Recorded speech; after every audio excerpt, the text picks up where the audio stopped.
हाँ, चलिए आरंभ करते हैं। कारतूस, इसके लेखक हैं हबीब तनवीर।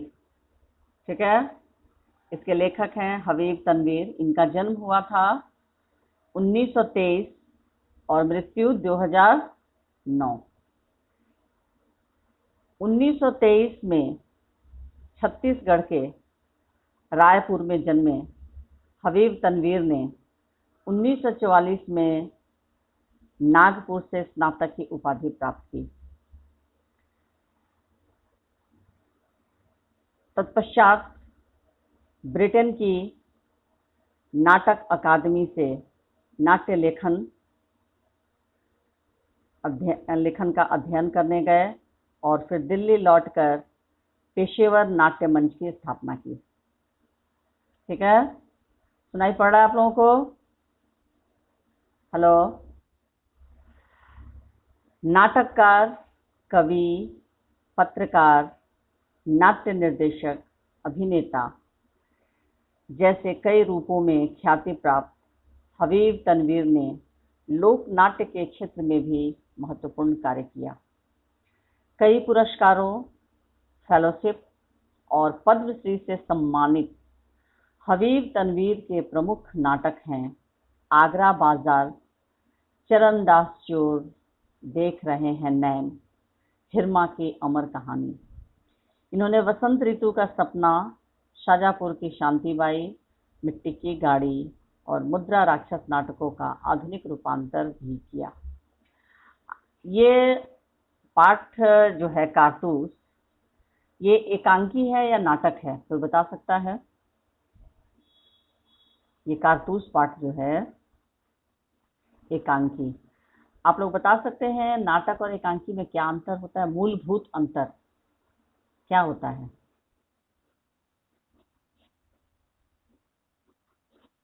हाँ, ये पहला अंतर कि एकांकी जो है वो एक अंक का होता है, उसमें एक ही दृश्य जो है वो आगे की ओर कथा, मूल कथा को लेकर आगे बढ़ती है। ठीक है, लेकिन नाटक में कई सारे दृश्य होते हैं। वेरी गुड, ये पहला अंतर हुआ। दूसरा अंतर, दूसरा अंतर कोई बताए? दूसरा अंतर ये है कि एकांकी में पात्रों की संख्या कम होती है, 3-4 पात्र भी ही हो सकते हैं, लेकिन नाटक में पात्रों की संख्या एकांकी से ज्यादा होती है, उसमें 8-10 पात्र भी हो सकते हैं। ये दूसरा अंतर। उसके बाद एकांकी में कोई मुख्य एक ही समस्या को लेकर एकांकीकार जो है वो आगे की ओर बढ़ता है, लेकिन नाटक में दृश्य परिवर्तित होते रहते हैं और हर दृश्य में अलग अलग समस्याओं को दिखाया जाता है। और सारे एकांकी का जो दृश्य होता है वो पहला दृश्य बाकी दृश्यों से संबंधित होता है, लेकिन नाटक में ऐसा कुछ नहीं होता है। नाटक में सारे दृश्य जो है वो अलग अलग भी हो सकते हैं और उसमें कई सारी समस्याओं को लेकर नाटककार एक नाटक की रचना करता है। ठीक है, उसके बाद समय अवधि जिसको बोलते हैं, समय सीमा। नाटक 15 मिनट का भी हो सकता है, 20 मिनट का भी हो सकता है, आधा घंटा का भी हो सकता है, लेकिन एकांकी बहुत कम समय का होता है। ठीक है, एकांकी जो है 5 से 7 मिनट, यानी इसकी समय सीमा जो है वो नाटक की अपेक्षा कम होती है। ठीक है,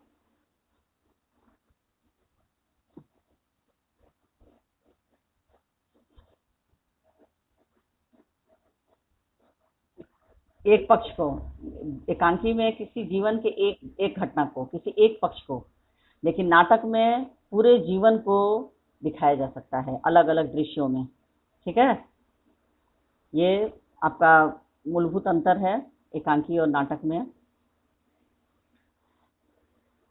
तो ये जो है कारतूस पाठ, कारतूस पाठ में ये दिखाया गया है कि इसमें पात्र की संख्या आप शुरू में ही देख रहे हैं। कितने पात्र हैं पाठ में? देखिए कितने पात्र हैं। हम्म, 4। कौन कौन है? सवाल। हाँ, सिर्फ 4 पात्र आपको दिख रहे हैं। ठीक है, अवधि, समय कितने मिनट का है?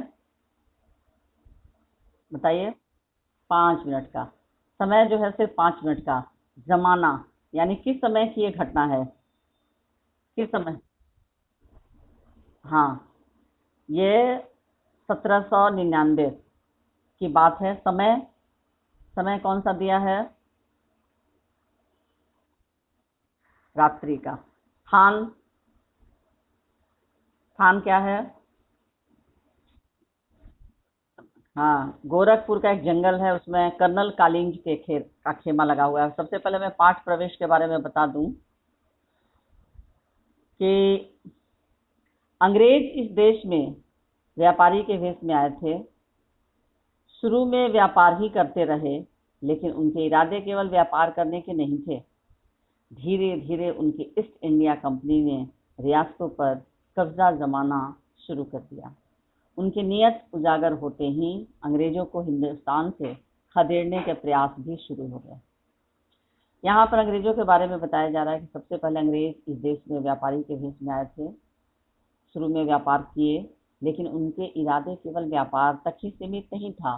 धीरे धीरे उनकी ईस्ट इंडिया कंपनी ने भारत के रियासतों पर अपना कब्जा जमाना शुरू किया और उनकी नीयत उजागर होते ही अंग्रेजों को इस हिंदुस्तान से, भारत से खदेड़ने के प्रयास भी शुरू हो गए और उसके लिए बहुत ही संघर्ष करना पड़ा। ये आप लोगों को पता है, इतिहास इस बात का गवाह है। इतिहास के पास अनेकों सबूत और साक्ष्य मौजूद हैं जिनसे इस बात की जानकारी होती है कि अपने ही घर में हम बेगाने हो गए, है ना। प्रस्तुत पाठ में एक ऐसे ही जाबाज के कारनामों का वर्णन है जिसका एकमात्र लक्ष्य था अंग्रेजों को इस देश से बाहर करना। कंपनी के हुक्मरानों की नींद हराम कर देने वाला यह दिलेर इतना निडर था। कंपनी के हुक्मरान यानी उस समय company, east India company, company से तात्पर्य है ईस्ट इंडिया कंपनी के जो बड़े बड़े अफसर थे, हुक्मरान, उनकी यहाँ बात हो रही है कि उनकी नींद हराम कर देने वाला यह दिलेर इतना निडर था कि शेर की मांद में पहुंचकर उससे दो दो हाथ करने की मानिंद कंपनी की बटालियन के खेमे में ही नहीं आ पहुंचा, बल्कि उनके कर्नल पर ऐसा रौब गालिब किया कि उसके मुंह से भी वे शब्द निकले जो किसी शत्रु या अपराधी के लिए तो नहीं ही बोले जा सकते हैं। ये इतना दिलेर था, इतना जांबाज था, इतना निडर था कि कंपनी के खेमे में घुसकर और अपना ऐसा प्रभाव जमाया कि एक अंग्रेज सैनिक, एक अंग्रेज अफसर भी उसकी तारीफ करने के लिए बाध्य हो गया। आखिर वो कौन सी घटना थी कि कोई भी व्यक्ति कभी भी अपने दोस्त की तारीफ कर सकता है, किसी शत्रु की नहीं। लेकिन यदि शत्रु में ये काबिलियत हो, शत्रु में निडरता हो, जाबाज हो, तो प्रशंसा जो है, प्रशंसा के बोल अपने आप निकल जाते हैं, बोलने की आवश्यकता नहीं पड़ती। इस कारतूस पाठ में भी कुछ ऐसा ही हुआ। आखिर कौन था वो शेर, कौन था वो निडर जो अंग्रेजों के खेमे में घुसकर और अपने व्यक्तित्व का ऐसा प्रभाव, ऐसा छाप छोड़ा कि उसकी तारीफ किए बिना वो अंग्रेज रह नहीं पाया। तो हम लोग आगे बढ़ते हैं इस एकांकी की ओर। पात्र है कर्नल, लेफ्टिनेंट, सिपाही और सवार। सिर्फ 4 पात्र हैं। अवधि यानी समय सीमा इस एकांकी का है सिर्फ 5 मिनट। जमाना सन 1799। समय रात्रि का। स्थान गोरखपुर के जंगल में कर्नल कालिंज के खेमे का अंदरूनी हिस्सा।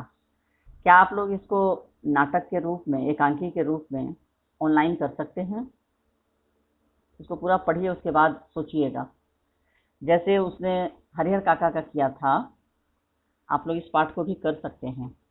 ज़्यादा पात्र भी नहीं हैं, इसको ध्यान से सुनिए, पहले देखिए, उसके बाद दिमाग में इसके बारे में खाका तैयार करेंगे, रूपरेखा तैयार करेंगे। फिर आगे मैं आप लोगों को और मदद करूंगी कैसे बन सकता है। और स्थान के लिए आप लोग सीनरी का प्रयोग कर सकते हैं। ठीक है, ठीक है। हाँ, हाँ।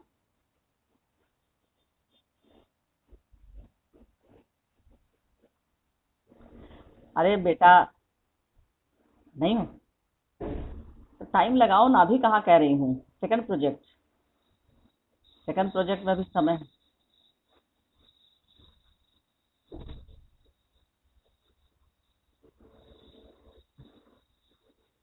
देखो कोशिश करके। देखो इसमें जैसे मैं समय के बारे में बता रही हूँ, जमाना यानी समय लाना है, हूबहू तो नहीं बन पाएगा। लेकिन अब जंगल, जंगल के लिए तुम लोग जंगल का दृश्य दिखा सकते हो बैकग्राउंड में। आ रही बात समझ में? और तुम लोगों को अपने बारे में, जैसे तुम भूमिका निभाओगे कोई कर्नल का, तो कर्नल का वेशभूषा क्या है? खाकी शर्ट पैंट पहन के, टोपी, एक बेल्ट सामने लगा लेना होगा, हाथ में एक रूल जैसे होता है ना। और पूरा टॉप से बॉटम तक आप लोग का तो पूरा रूपरेखा नहीं आ पाएगा, पूरा आपका ड्रेस का नहीं आ पाएगा, सिर्फ गर्दन कमर तक ही आ पाएगा। जैसे बैठे हुए हो या खड़े हो तो नहीं आएगा। एक सिपाही और एक सवार, तो सवार के लिए तो घोड़ा नहीं ला पाओगे, बस सवार की भूमिका। तो ये थोड़ा टफ होगा, लेकिन इसको भी किया जा सकता है। कुछ बच्चे चाहें तो इसको कर सकते हैं। पहले आगे पढ़िए, फिर मैं बताऊंगी। या तो सिर्फ बोलने में भी कर सकते हो, नाटक न करके।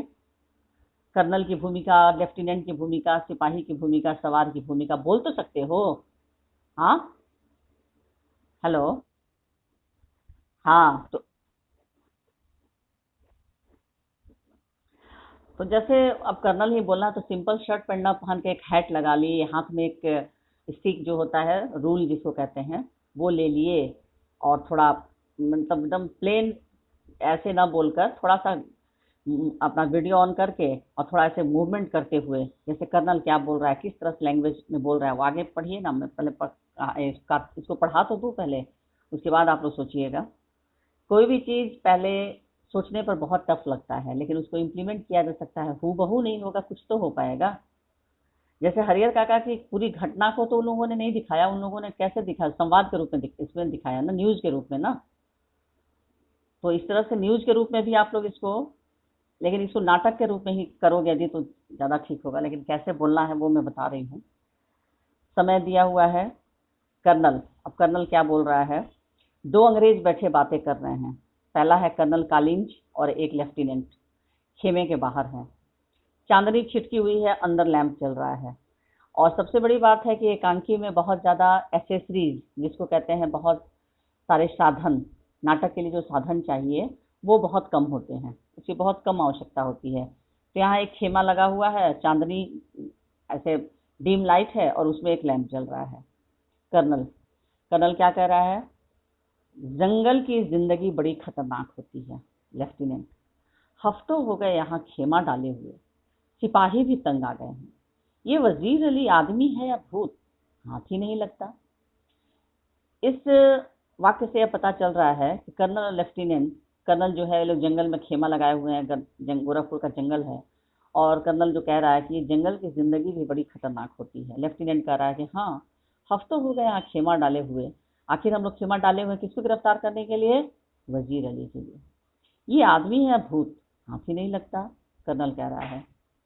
उसके अफसाने सुन के, अफसाने यानी उसकी बातें सुन के,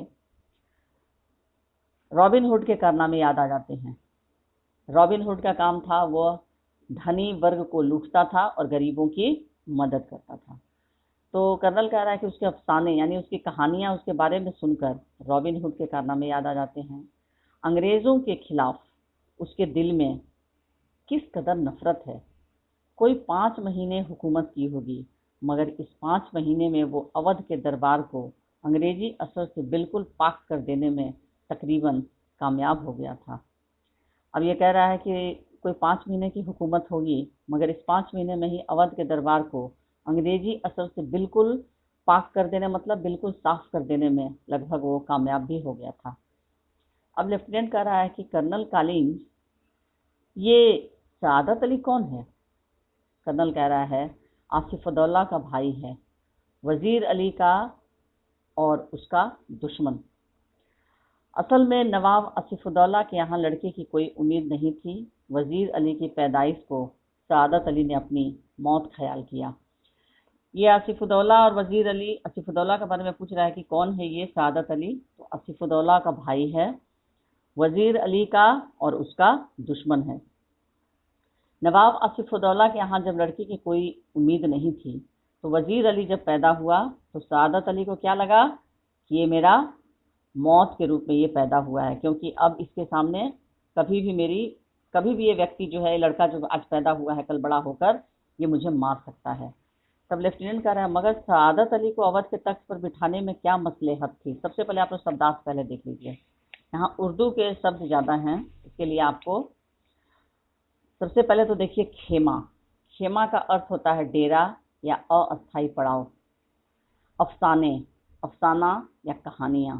कारनामे, कारनामा, ऐसे काम जो याद रहें। हुकूमत, शासन। पैदाइश, जन्म। तख्त, सिंहासन। मसलहत, रहस्य। ऐश पसंद, भोग विलास पसंद करने वाला। जांबाज, जान की बाजी लगाने वाला। दमखम, शक्ति और दृढ़ता। जाति तौर से, व्यक्तिगत रूप से। वजीफा, परवरिश के लिए दी जाने वाली राशि। मुकर्रर, तय करना। तलब किया, याद किया। हुक्मरां, शासक। हिफाजत, सुरक्षा। तो मसलहत का अर्थ है रहस्य। अब ये पूछ रहा है कि सआदत अली को अवध के तख्त पर बिठाने का क्या रहस्य था? तो कर्नल कह रहा है, सआदत अली हमारा दोस्त है और बहुत ऐश पसंद आदमी है, इसलिए हमें अपनी आधी मुमलिकत यानी जायदाद दौलत दे दी और 10 लाख रुपए नगद। अब वो भी मजे करता है और हम भी। लेफ्टिनेंट पूछ रहा है कि सआदत अली को आप लोगों ने क्यों बैठा दिया? तो कह रहा है कर्नल कि वो हमारा दोस्त है और बहुत आराम पसंद आदमी है, और इसके लिए उसने क्या किया है, अपनी मर्जी से आधी जायदाद भी हमें दे दिया है और 10 लाख रुपए नगद भी दे दिया है। अब वो भी मजे करता है और हम लोग भी मजे करते हैं। तो लेफ्टिनेंट कह रहा है कि सुना है ये वजीर अली अफगानिस्तान के बादशाह शाह जमा को हिंदुस्तान पर हमला करने की दावत यानी आक्रमण आमंत्रण दे रहा है। कर्नल, अफगानिस्तान को हमले की दावत सबसे पहले असल में टीपू सुल्तान ने दी, फिर वजीर अली ने भी उसे दिल्ली बुलाया और फिर शमसुद्दौला ने भी। यानी अफगानिस्तान के बादशाह को ये लोग कहाँ बुला रहे हैं? हिंदुस्तान पर हमला करने की आमंत्रण दे रहे हैं। लेफ्टिनेंट पूछ रहा है कौन शमसुद्दौला? कर्नल, नवाब बंगाल का निस्बती यानी रिश्ते में भाई, बहुत ही खतरनाक आदमी है। लेफ्टिनेंट, इसका तो मतलब ये हुआ कि कंपनी के खिलाफ सारे हिंदुस्तान में एक लहर दौड़ गई है, यानी किसी तरह से जितने दूसरे दूसरे देश के राजा हैं, बादशाह हैं, उनको बुलाओ और कंपनी को भगाने के लिए, ईस्ट इंडिया कंपनी को भगाने के लिए सारे जितने बहादुर बादशाह हैं उन सबको बुलाया जा रहा है, निमंत्रण दिया जा रहा है कि आप लोग आइए और हिंदुस्तान पर आक्रमण कीजिए और इन अंग्रेजों को यहाँ से भगाइए। तो कर्नल कह रहा है जी हाँ, और अगर ये कामयाब हो गई तो बक्सर और पलासी के कारनामे धरे रह जाएंगे और कंपनी जो कुछ लॉर्ड क्लाइव के हाथों हासिल कर चुकी है, लॉर्ड वेल्जली के हाथों सब खो बैठेगी।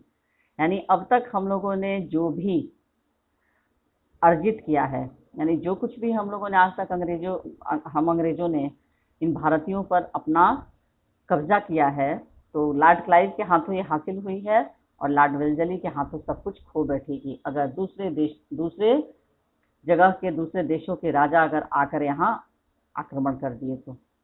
लेफ्टिनेंट कह रहा है वजीर अली की आज़ादी बहुत खतरनाक है, हमें किसी न किसी तरह इस शख्स को गिरफ्तार कर ही लेना चाहिए, क्योंकि वजीर अली भाई हम लोगों का दुश्मन है, शत्रु है, और ये जब तक आज़ाद है तब तक ये हम लोगों को चैन से रहने नहीं देगा, इसकी गिरफ्तारी बहुत ही ज़रूरी है। तो कर्नल कह रहा है पूरी एक फौज लिए उसका पीछा कर रहा हूँ और बरसों से वो हमारी आंखों में धूल झोंक रहा है और इन्हीं जंगलों में फिर रहा है और हाथ नहीं आता। उसके साथ चंद जाबाज हैं, मुट्ठी भर आदमी मगर ये दमखम है। ये पंक्ति कभी कभी परीक्षा में पूछ लिया जाता है कि मुट्ठी भर आदमी मगर ये दमखम है, ये किसके लिए कहा गया है? आदमी मुट्ठी भर है मगर दमखम, हिम्मत इतनी है, किसके लिए है? किसके संदर्भ में आया है ये कथन? बताइए, ये कथन किसके संदर्भ में आया है? वजीर अली के लिए। यानी कर्नल पूरी एक फौज लिए उसका पीछा कर रहा है, लेकिन वजीर अली ऐसा है जो बरसों से हमारी आंखों में धूल झोंक रहा है और इन्हीं जंगलों में घूम रहा है, लेकिन हाथ नहीं आता। हमारे साथ इतनी बड़ी फौज है लेकिन उसके साथ चंद जावान हैं, यानी जान लुटाने वाले 2 ही 4 लोग उसके साथ हैं मुट्ठी भर यानी गिने चुने आदमी हैं, मगर हिम्मत तो देखिए, दमखम तो देखिए। लेफ्टिनेंट, सुना है वजीर अली जाति तौर से भी बहुत बहादुर आदमी है। जाति तौर यानी व्यक्तिगत स्तर पर बहुत बहादुर आदमी है। कर्नल, बहादुर ना होता तो यूं कंपनी के वकील का कत्ल कर देता, यानी कंपनी ईस्ट इंडिया कंपनी का वकील का उसने कत्ल भी कर दिया। तो लेफ्टिनेंट पूछ रहा है ये कत्ल का क्या किस्सा हुआ था कर्नल। कर्नल कह रहा है किस्सा क्या हुआ था, उसको उसके पद से हटाने के बाद हमने वजीर अली को बनारस पहुंचा दिया और 3 लाख रुपया सालाना वजीफा मुकर्रर कर दिया। कुछ महीने बाद गवर्नर जनरल ने उसे कलकत्ता तलब किया ने उसे बुलाया। वजीर अली कंपनी के वकील के पास गया जो बनारस में रहता था और उसे शिकायत की कि वह गवर्नर जनरल उसे कलकत्ता में क्यों तलब करता है। वकील ने शिकायत की परवाह नहीं की, उल्टा उसे बुरा भला सुना दिया। वजीर अली के तो दिल में यूं भी अंग्रेजों के खिलाफ नफरत कूट कूट कर भरी है, उसने खंजर से वकील का काम तमाम कर दिया, क्योंकि वो शिकायत करने गया था कि आपके गवर्नर जनरल मुझे कलकत्ता क्यों बुला रहे हैं। तो उसकी शिकायत सुनने की बजाय उसने ही उसे उल्टा सीधा सुना दिया। बस वजीर अली को मौका मिल गया और उसने वकील का काम तमाम कर दिया और भाग गया। लेफ्टिनेंट कह रहा कि और भाग गया। कर्नल, अपने जान निसारों समेत आजमगढ़ की तरफ भाग गया। जान निसारों यानी जान निछावर करने वाले, उनके साथ वो आजमगढ़ की तरफ भाग गया। आजमगढ़ के हुक्मरान ने उन लोगों को अपनी हिफाजत में घाघरा तक पहुंचा दिया। अब ये कारवां इन जंगलों में कई साल से भटक रहा है। सोचिए, महीनों में नहीं, दिनों में नहीं, बल्कि कई सालों से ये जंगलों में भटक रहे हैं। लेफ्टिनेंट, मगर वजीर अली की स्कीम क्या है? स्कीम मतलब बताइए, वो क्या करना चाहता है? वो क्या अंग्रेजों के खिलाफ कौन सा कार्य करना चाहता है? उसका प्लानिंग क्या है, स्कीम क्या है? कर्नल, स्कीम ये है कि किसी तरह नेपाल पहुंच जाए, अफगानी हमले का इंतजार करे, अपनी ताकत बढ़ाए, सआदत अली को उसके पद से हटाकर खुद अवध पर कब्जा करे और अंग्रेजों को हिंदुस्तान से निकाल दे। यही वो चाहता है। कौन, बताइए। हेलो, किसके बारे में कथन कहा गया है? वजीर अली के बारे में, कि उसकी स्कीम यही है कि किसी तरह वो नेपाल पहुंच जाए और अफगानी हमले का इंतजार करे और अपनी ताकत बढ़ाए, सआदत अली को उसके पद से हटा दे और खुद अवध पर कब्जा कर अंग्रेजों को हिंदुस्तान से निकाल दे। यही वो चाहता है। कौन चाहता है, बताइए, किसके बारे में बात हो रही है? हाँ, क्या तुम लोग नहीं सुन रहे हो मेरी आवाज? हेलो, मेरी आवाज सुनाई दे रही है कि नहीं तुम लोग? बोल क्यों नहीं रहे हो? सबदम खामोश बैठे हुए चुपचाप। हाँ। लेफ्टिनेंट, नेपाल पहुंचना तो कोई ऐसा मुश्किल नहीं है, मुमकिन है कि वो पहुंच गया हो। कर्नल, हमारी फौजें और नवाब सआदत अली खां के सिपाही बड़ी सख्ती से उसका पीछा कर रहे हैं। हमें अच्छी तरह मालूम है कि वो इन्हीं जंगलों में है। एक सिपाही तेजी से दाखिल होता है। कर्नल और लेफ्टिनेंट अभी बात कर ही रहे हैं कि एक सिपाही जो है वो तेजी से आता है और कहता है, कर्नल पूछता है उठकर, क्या बात है गोरा? दूर से गर्द उठती दिखाई दे रही है। कर्नल, सिपाहियों से कह दो कि तैयार रहें। सिपाही सलाम करके चला जाता है। लेफ्टिनेंट, जो खिड़की से बाहर दिखने में मशरूफ था, गर्द तो ऐसी उड़ रही है जैसे कि पूरा एक काफिला चला रहा हो, मगर मुझे तो एक ही सवार नजर आता है। अच्छा ये बताइए, जब खिड़की से देखना हो तो किस तरह से देखेगा कोई? मान लीजिए कि आप लेफ्टिनेंट हैं और आपको खिड़की से देखना है कि गर्द उड़ रही है और कोई चला आ रहा है। बताइए, देखने का कौन सा एक्ट करिएगा आप? कैसे कीजिएगा कि आप खिड़की से देख रहे हैं? बताइए, जल्दी बताइए, एक्ट आपका क्या होगा? कैसे आप दिखाएंगे? मधुरम।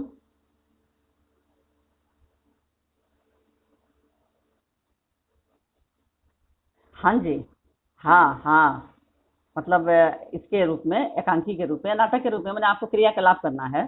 तो कैसे देखिएगा, आप खिड़की के पास जाके खड़े हो गए और जैसे सिर के पास ऐसे हाथ रख के देखा जाता है ना, हाँ, जैसे बहुत दूर तक देखना है सिर के, हाँ हाँ हाँ, भौं के पास ऐसे हाथ रखकर और तब ऐसे दूर दूर तक थोड़ा गर्दन को हिलाकर, कभी बाएं कभी दाएं, होता है ना ऐसा एक्ट, हाँ, ऐसे, हाँ, ऐसे करके,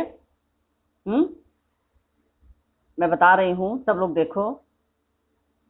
एक मिनट, मैं अपना वीडियो ऑन कर रही हूँ।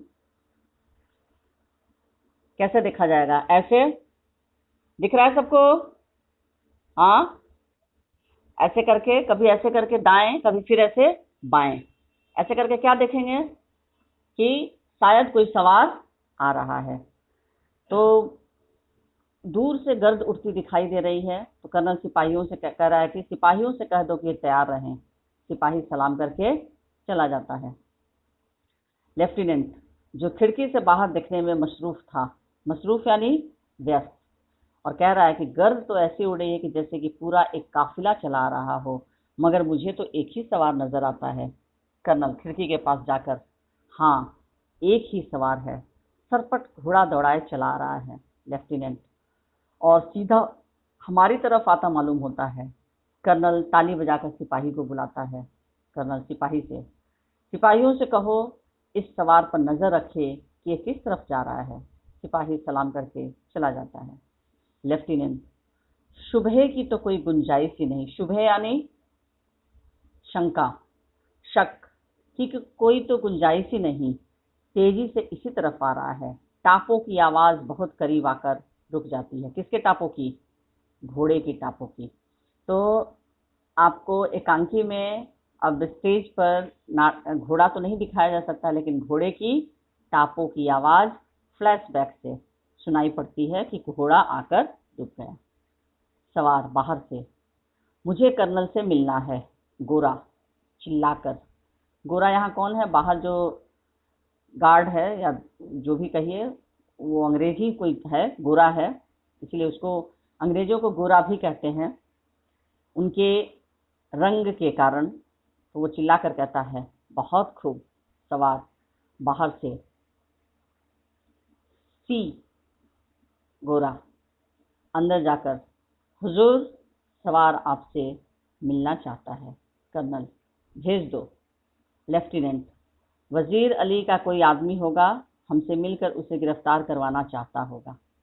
अच्छा, इस वाक्य से क्या पता चलता है? वजीर अली का कोई आदमी होगा, हमसे मिलकर उसे गिरफ्तार करवाना चाहता होगा। एक लेफ्टिनेंट कह रहा है, एक इस तरह का ये सेंटेंस, इस वाक्य को सुनकर क्या लग रहा है? आप लोगों के दिमाग में कोई बात आ रही है? बताइए, कोई भी स्टूडेंट बताइए, इस सेंटेंस को सुनकर कि वजीर अली का कोई आदमी होगा, हमसे मिलकर उसे गिरफ्तार करवाना चाहता है, कौन सी भावना यहाँ उजागर होती है?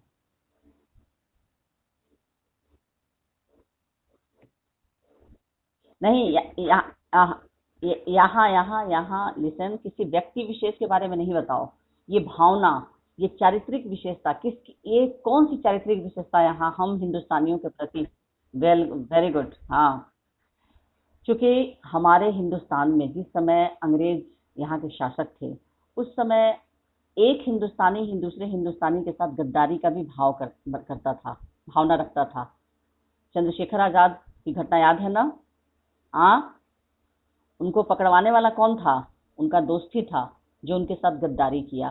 तो इसी तरह बहुत सारी घटनाएं हैं जो यहाँ पर हिंदुस्तान का ही व्यक्ति, जो उसका कोई दोस्त या उसका कोई परिचित उसको धोखा देकर और उसको पकड़वा देता था, गद्दारी करता था। तो गद्दारी सिर्फ अपने देश और अपने देशवासियों के साथ भी यहाँ के लोग करते थे, और अंग्रेजों को ये बात अच्छी तरह से पता थी कि वे उनके चंद पैसों के लालच में, या कुछ अंग्रेज उनको कहते थे, लालच देते थे कि हम तुमको कहीं का नवाब बना देंगे, तुमको आधा राज्य पाट दे देंगे, तुमको इतना कैश पैसा दे देंगे।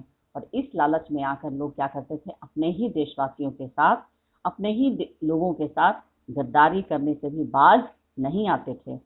इसीलिए ये सेंटेंस, इस वाक्य से यह पता चलता है कि हिंदुस्तान में ऐसे भी लोग थे जो अपने दोस्तों के साथ गद्दारी करने से पीछे नहीं हटते थे। तो लेफ्टिनेंट कह रहा है कि वजीर अली का कोई आदमी होगा, हमसे मिलकर उसे गिरफ्तार करवाना चाहता होगा।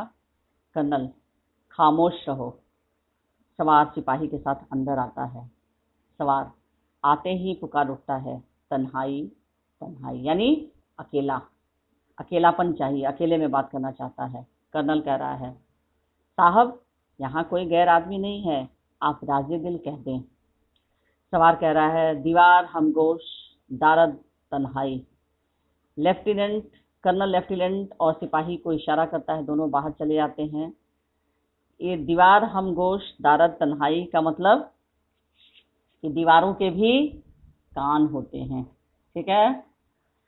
वो कहता है कि जब कर्नल और सवार खेमे में तन्हा रह जाते हैं तो जरा वक्फे के बाद, यानी कुछ क्षण के बाद, चारों तरफ देखकर सवार कहता है, सवार आपने इस मुकाम पर क्यों खेमा डाला है? सवार पूछ रहा है, किससे पूछ रहा है?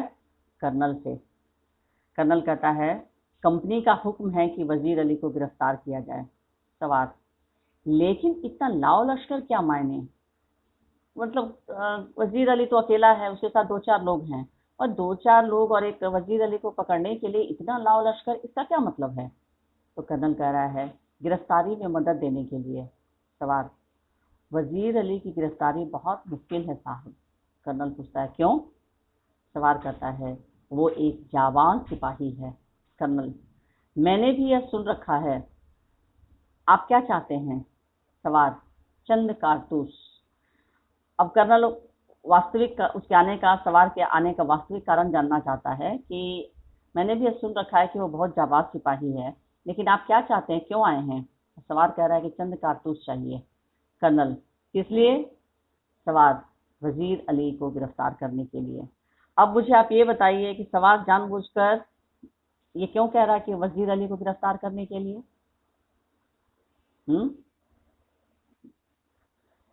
किसकी आवाज आ रही है? माइक ऑफ करो सर। हाँ, ये क्यों कह रहा है सवार कि वजीर अली को गिरफ्तार करने के लिए? कर्नल तो सवार कुछ भी कह सकता था ना, तो वजीर अली को ही गिरफ्तार करने के लिए क्यों कह रहा है? बताइए जल्दी।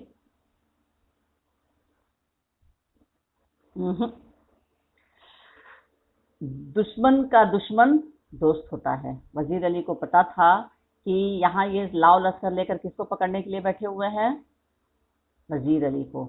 और जब वो कहेगा कि वजीर अली को पकड़ने के लिए ही मैं यहाँ पर कारतूस लेने आया हूँ, तो अंग्रेज खुश हो जाएगा और सोचेगा कि चलो ये मेरा काम आसान करने के लिए मेरा ही तो साथ दे रहा है। क्योंकि कर्नल वजीर अली को पहचानता नहीं था कि वजीर अली कौन है, कैसा है देखने में, बस उसके बारे में उसने सुना था। लेकिन जब वो पूछ रहा है कि कारतूस क्यों चाहिए, तो कहता है वजीर अली को गिरफ्तार करने के लिए। जानबूझकर उसने ऐसा वाक्य कहा कि अंग्रेज कर्नल जो है वो खुश हो जाए और सोचे कि ये भी वजीर अली का कोई दुश्मन होगा और हम लोग भी वजीर अली के दुश्मन ही हैं। तो दुश्मन का दुश्मन मित्र हो जाता है। और जानबूझकर सवार इसको कर्नल को खुश करने के लिए ये वाक्य कहा। कर्नल खुश होकर कहता है, ये लो 10 कारतूस। सवार मुस्कुराते हुए, शुक्रिया। कर्नल उससे पूछता, आपका नाम? सवार कहता है, वजीर अली। आपने मुझे कारतूस दिए इसलिए आपकी जान बख्शी करता हूँ। अब सोच लीजिए वो कितना हिम्मत वाला था, कितना जिगर वाला था कि उसके खेमे में घुसकर अंग्रेज के पास जाकर उससे कारतूस भी लेता है और कहता है कि आपने मुझे कारतूस दिए हैं, इसीलिए मैं आपकी जान बख्श दे रहा हूँ। ये कहकर बाहर चला जाता है। टापों का शोर सुनाई देता है। कर्नल एक सन्नाटे में है, हक्का बक्का खड़ा है कि लेफ्टिनेंट अंदर आता है। और कर्नल, इतना सब कुछ अचानक होता है कि कर्नल एकदम सन्नाटे में हक्का बक्का रह जाता है, उसे समझ ही नहीं आता है कि वो क्या बोले। लेफ्टिनेंट अंदर आता है, पूछता है, कौन था? कर्नल दबी आवाज जबान से अपने आप से कहता है, एक जाबाज सिपाही। ये नहीं बताता है कि वो वजीर अली था, क्योंकि वो उसके व्यक्तित्व से, वजीर अली के व्यक्तित्व से इतना अधिक प्रभावित हो गया कि उसे कहना पड़ा